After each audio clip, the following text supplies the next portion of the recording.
Good day!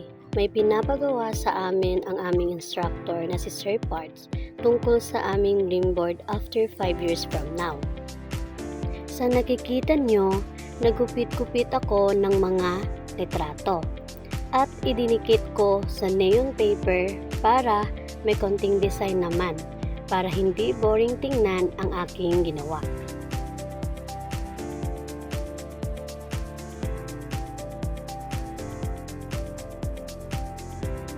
Sa parte na ito, nakikita nyo na nakalagay na ang professional dream board ko. Idinikit ko na ang mga litrato at pinag-isipan kung saan ko ito ilalagay.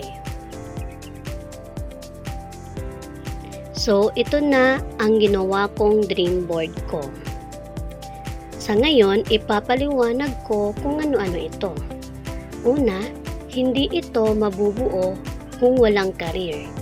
Siguro naman, after 5 years from now, magkakaroon ako ng trabaho at pagkatapos, mag-iipon ako ng pera para makabili ako ng bahay at sasakyan.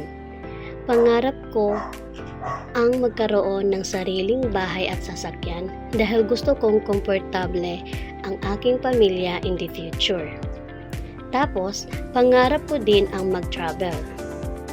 Gusto ko magkaroon ng passport at sumakay ng airplane at pupunta kung saan-saan. Tapos, pagkatapos pumunta kung saan-saan, gusto kong makapunta sa Boracay kasama ang aking family and friends. At pangarap ko din ang makasakay ng zipline. Elementary pa lang ako, gusto ko nang maka-experience sumakay ng zipline kahit takot ako sa Ferris wheel. Hahaha. At last, gusto ko magkaroon ng family at itira sa bahay na to.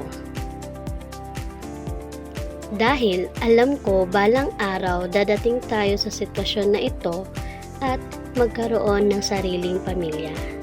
Yun lang po.